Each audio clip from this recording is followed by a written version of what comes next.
Okay, so this is part 2 on the steady state analysis of a Chuk converter. Here is the schematic of the Chuk converter, and let's go ahead and look at the equivalent circuits in detail.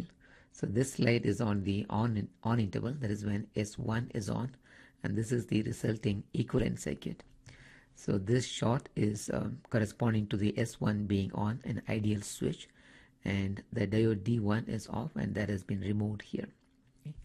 Now the diode is off because it is reverse biased. As I mentioned in part 1, the polarity of VCC is as shown here. It's fairly large voltage magnitude, and that voltage reverse biases the diode D1 when S1 is turned on, as seen here. So this was the diode, it sees VCC. Okay, then if you look at the first part of the circuit, the inductor is directly across the input voltage because of the switch S1, and therefore the entire power drawn from the input source during this on interval goes to increase the energy stored in the inductor IL1. The current and the energy stored in the inductor increases during the on interval. Simultaneously, the current and therefore the stored energy in the inductor L2 also increase from the power drawn, or part of the power drawn from this coupling capacitor CC. So the capacitor was charged in a prior interval, and part of that energy is released to the inductor. Its energy goes up, and the other part goes to the capacitor and the load. Okay. The capacitor itself is discharging. You can see the current polarity. It is discharging the capacitor, and as I mentioned in part 1, the CC is assumed large enough such that during this either the on interval or the off interval, irrespective of regardless of the current through the capacitor, the voltage rise or voltage fall is negligible due to the large value of the capacitance. Therefore, VCC can be assumed to be a smooth DC voltage for the sake of all our analysis. And the capacitor current, the output capacitor current ICO, is the difference between the inductor current minus the load current. You can see that by applying an instantaneous KCL at this node. So ICO is IL2 minus IO, and very similar to what happens in a buck converter. So during this on interval in Chuk also, the capacitor current is initially negative till the current reaches the load current value, and then it becomes positive. Okay, so this is the equivalent circuit valid in the switch off interval. S1 is turned off, so that has been removed, and the current IL1 as well as IL2 would find a path through the diode D1. They would forward bias diode D1, and D1 would carry IL1 plus IL2. Okay, so if you look at the circuit here corresponding to the L1 inductor L1, we can show that the voltage applied across inductance is negative. VCC is larger than Vin, and therefore the inductor sees a negative voltage and the current falls. Okay. So some of the energy stored therefore is delivered to the capacitor as seen in this equivalent circuit. Simultaneously, the inductor L2 also sees a negative voltage. So in this case, for L2 it is really the voltage is minus VO, so the current falls at the corresponding slope minus VO over L2. Okay. And part of the inductor stored energy is released to the output capacitor, and the other part goes to the load. So in this case, the coupling capacitor CC is being charged from the energy stored in the inductor, or is charged by the current IL1. Once again, assuming large value of C, the ripple is small, and we assume VCC to be a steady DC. ICO, once again, as an expression, it is IL2 minus IO, and during the off interval it starts as a positive current as defined in this direction, and once the IL2 goes less than IO, then it is a negative current, again very similar to what happens in a buck converter. Okay. So the key points from the equivalent circuits are that during the on interval, the coupling capacitor is actually discharging, releasing its energy to the output side, and during the off interval, it gets charged through IL1 from the input source. Okay, so we have gone through the basic operation of the Q converter, and the next step usually is to derive the input-output relationship in terms of the duty ratio. In the case of Q converter, we need one more parameter before we can actually use, for example, volt-second balance across any of the inductor to derive the input-output relationship, and that parameter is the voltage across the coupling capacitor CC. Now, I mentioned that this voltage can be assumed to be a constant DC, and in this slide we are going to actually derive what that magnitude of that DC voltage is. So to do that, we can apply KVL, average KVL, around this larger loop, starting from here all the way around this complete loop. Okay, so starting from this point, I see minus Vn, and this is average, so it's plus VL1 average plus VCC average, and I see a minus sign per definition here. It's minus VL2 average and minus VO. So VO is actually negative, so I see a minus at the top, and the sum of the voltage around this loop in an average sense should be equal to 0, so that is valid regardless of steady state or transient. But in steady state, we know that VL1 average is 0. So this goes to 0, and similarly the voltage across L2, VL2 average over a complete period is also 0. Okay. So that gives us the relationship, the VCC average, and since we assume this to be almost a constant DC, so therefore I can also write this as VCC, the steady DC value, is equal to, take Vn and Vo to the other side, so VCC equals Vn plus Vo. Now in part 1 we compared the we looked at the similarity between the Q converter and the cascaded boost followed by a buck. Okay. So if you go ahead and calculate the voltage of the voltage VCC in that configuration, which is actually nothing but the output of the boost stage, so we'll see that even that is exactly equal to Vn plus Vo for any operating condition, for any value of D. So that's the same thing that we see here as well. So that is an important relationship, and we could have actually obtained this probably in a quicker way by applying the volt-second balance for each of the two inductors right on the schematic. So this is over the complete period, and if I define this point as A, one end of CC as A, the other end of CC as B, then VA bar. Okay.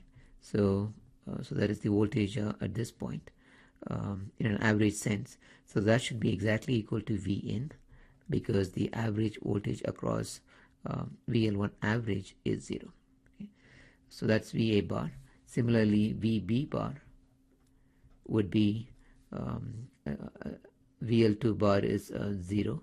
Therefore, B is, again with respect to the ground, B is minus VO, okay, minus VO, and VCC is VA bar minus VB bar, and that is equal to Vn minus of minus VO equals Vn plus VO. Okay, so it's the same result. Okay, so now we are ready to derive the input-output relationship in terms of the duty ratio D. So we already established in the previous slide that the DC voltage VCC is Vin plus Vo, and we can apply volt-second balance across any of the two inductors. So here I'm doing it across L1. So we're saying VL1 average is 0. Okay. So the correct way of writing that is during the on interval, the voltage is Vn, comes from this equivalent circuit. The duration is d times Ts. Okay. So I'm just writing the voltage across inductance VL1.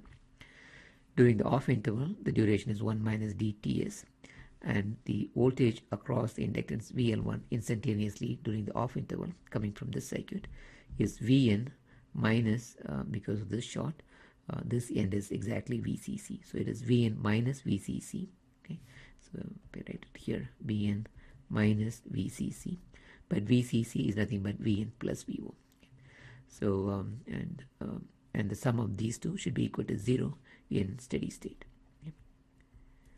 All right, so just if you just collect the Vn terms, you can cancel the Ts, appears in both the terms, and V and D equals this Vn and this Vn, they get cancelled, and you have Vo 1 minus D on the other side. Okay.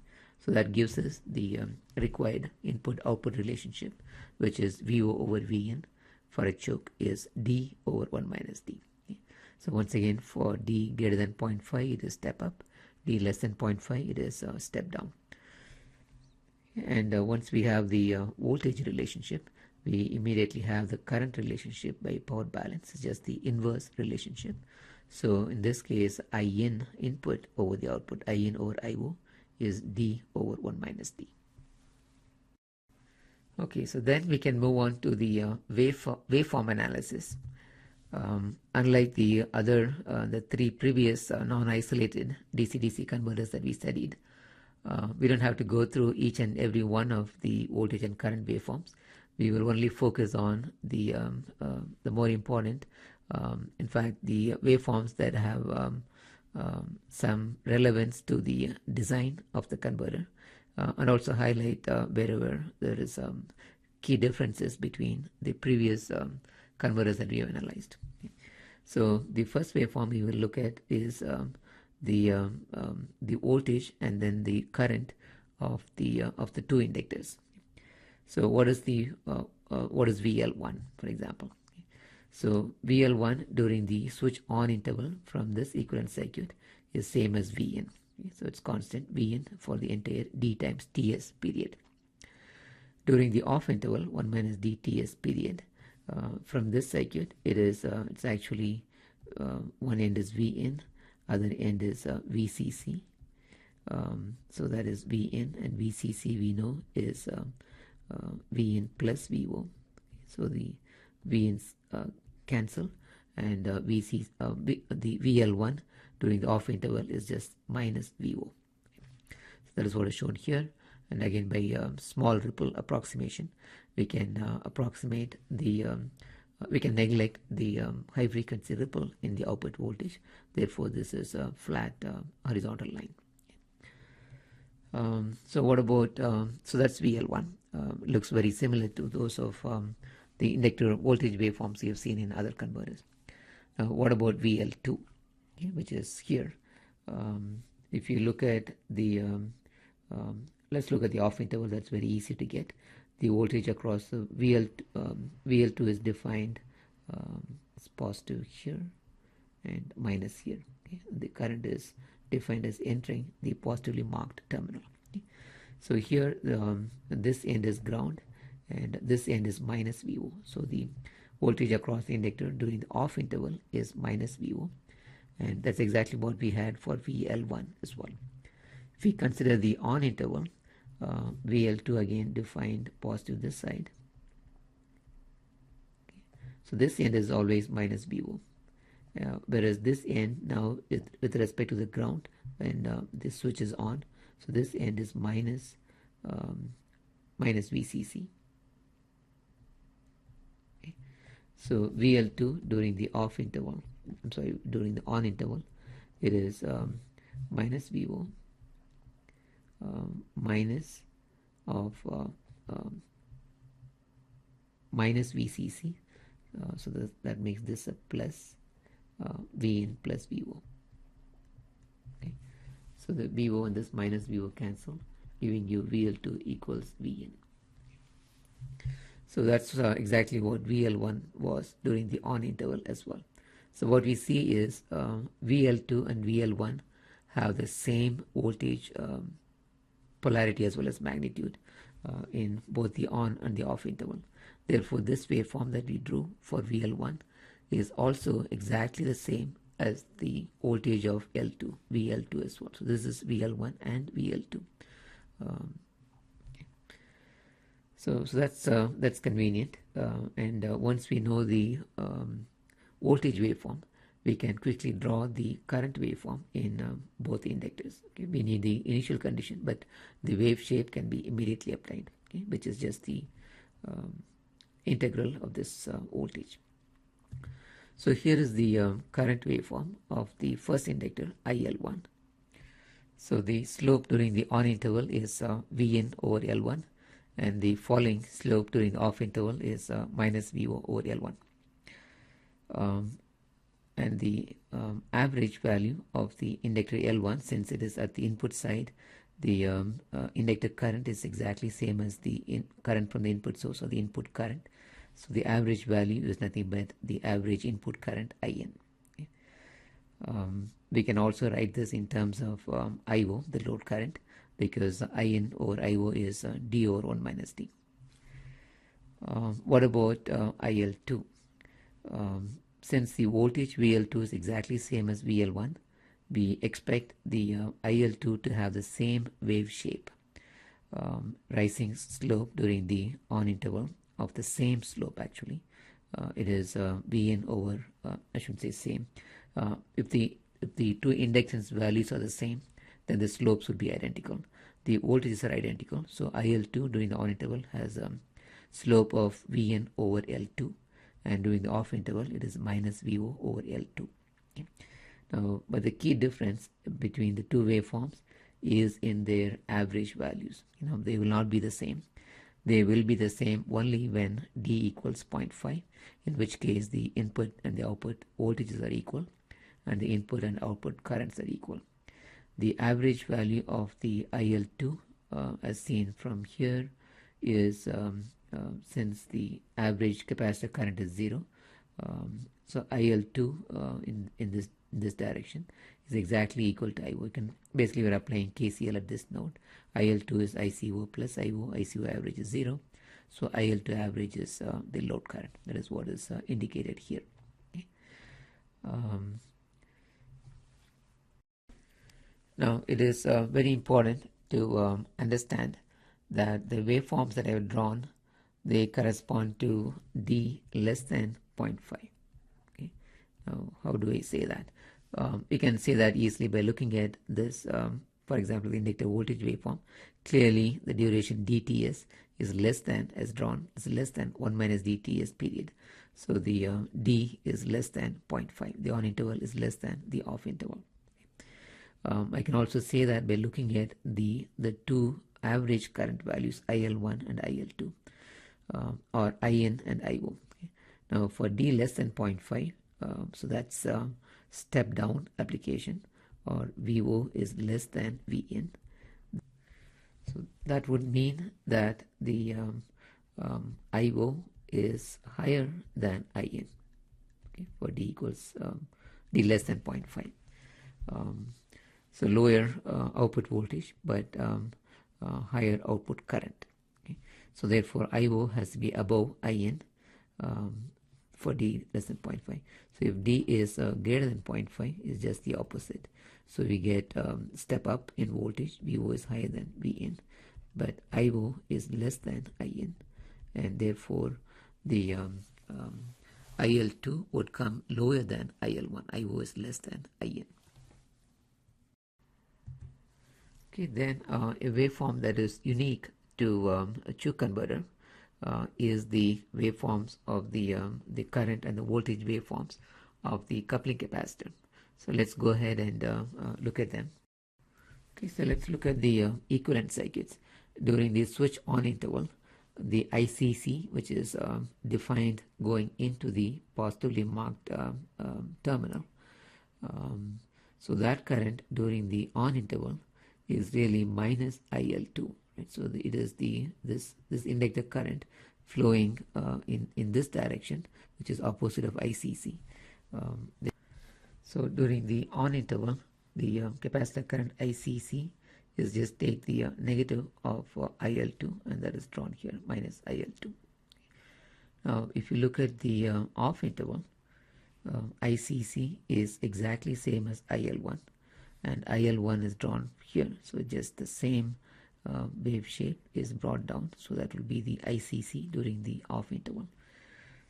Now we know the IL2 average value is IO, so I can approximate this this falling waveform by its average value, which is minus IO.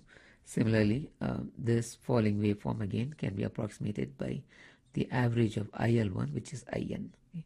So with this, we can actually use this waveform and do the current second balance across this capacitor, meaning ICC average equals 0, and we can actually get the input-output relationship again. Applying current second balance, we get during the on interval, it is minus IO, duration dTs. During the off interval, it is positive IN, duration of 1 minus dTs, and their sum equals 0. And if we just collect the IN IO terms separately, we get the current relationship to be IN over IO equals D over 1 minus D.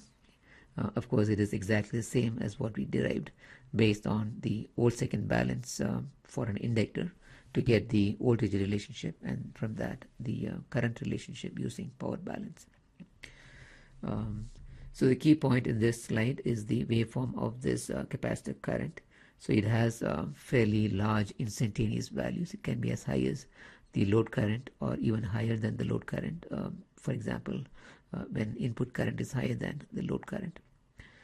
And therefore the RMS current value of the capacitor can be large as well. Now, so in spite of this large magnitude of positive and negative currents, by keeping the capacitance value reasonably high, we make sure the ripple in the capacitor voltage is small.